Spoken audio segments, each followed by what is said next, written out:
Welcome to the DEC4 podcast. You can access episodes, companion articles, research notes and links, as well as information about our contributors and supporters at dec4podcast.com. Hope you enjoy the program.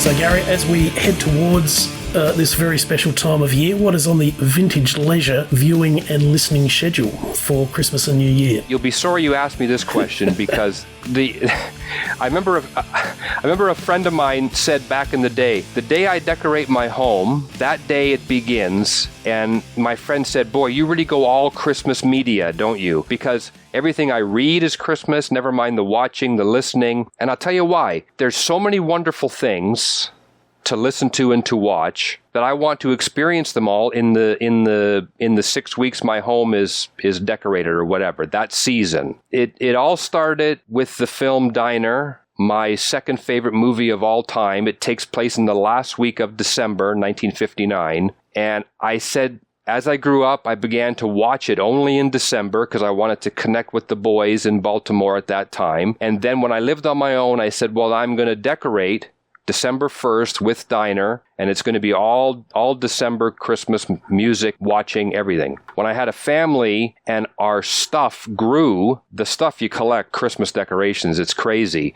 And with little kids, you have to do it a bit differently because they want more of it. We decided that we need a week or so to get it all out. So then it became more into the middle of November because we couldn't just turn a switch and it was Christmas in our house. So it took us a week. So now it's about a 6-week thing. But the viewing, because in the past, it was less of a thing, less of a sticky wicket to celebrate Christmas in a TV special or an album or a movie or whatever. So everybody did it because of the way they were raised and they grew up. Christmas was a thing, and most people were able to connect with it. So I guess you could be cynical and say it made money sense to make a Christmas record, as it's easy to see that it does make money. But I always like to think that these performers, they had families too. They had growing up years, and they wanted to add their thing to the Christmas canon, their movie, their special, whatever. So there's so many wonderful, heartfelt, genuine things out there to listen to and to watch. So in our house, it's funny too.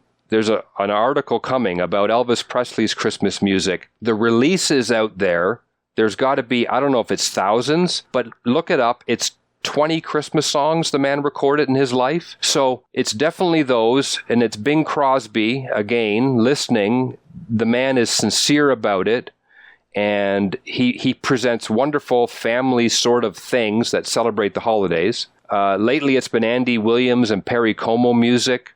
The film White Christmas is huge in here. There's a lot of Peanuts, Charlie Brown, Snoopy specials, and a lot of this comes from having children. You want to introduce them to a lot of things, but now later in life, when they're older and gone, you think, well, it's over. But I still have a connection to these things. So I have many movies that even take place during the holidays. Because there's a Christmas scene or a New Year's scene, I keep it to viewing in December, films like When Harry Met Sally, for example. So I have a lot of fun Christmas viewing, and it goes all Christmas media. I have a wonderful book I read every year, Christmas with Ed Sullivan. It's a collection of stories from his Hollywood friends that have submitted about their memories, and it's also Christmas stories from the past that he chose to put in the book. I have a great review of it on my website. It's excellent, and Dickens' A Christmas Carol I read every year. It's a wonderful book. It goes pretty big in my life and my family. I've even tried to wean out the CDs that I own. It's great to have some stuff to listen to on MP3, but the hard copy stuff, I can't always get through it all during the season. So it's just wall to wall because there's a feeling. It's an emotional time with history, nostalgia. There's a contented feeling that can come with it. And all of these things for me go with it and accentuate that. So I don't want to miss any of it. So it goes full on wall to wall near the end of November. I got lots of stuff, let me tell you. Actually, New Year, I tend to put on The Last Waltz, which I actually discovered quite late.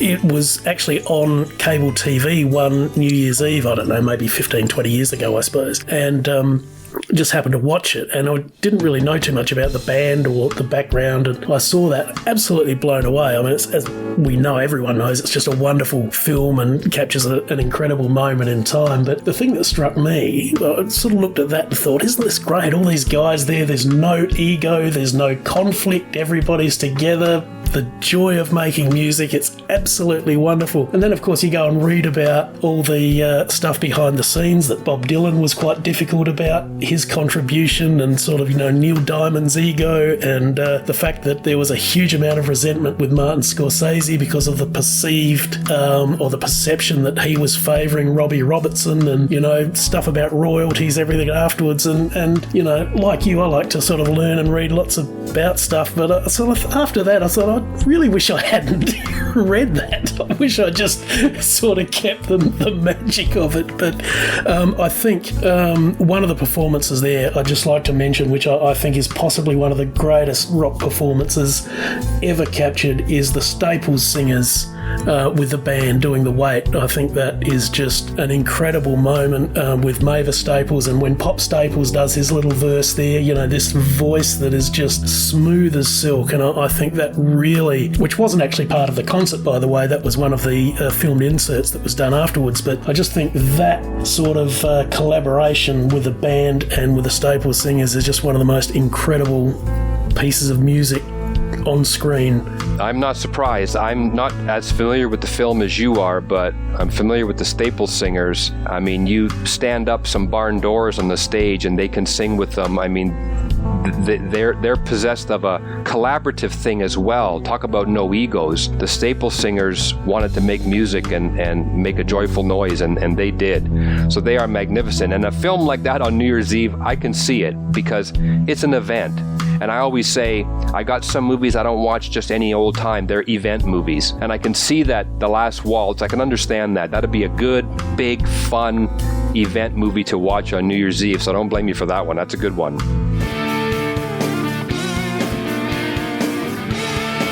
Podcast terms and conditions can be found at our website, DEC4podcast.com. You can contact us there or on our social media. Find us on the major podcasting platforms, and we're also on Substack, Facebook, Tumblr, and Instagram. This has been George Fairbrother. Thanks for listening.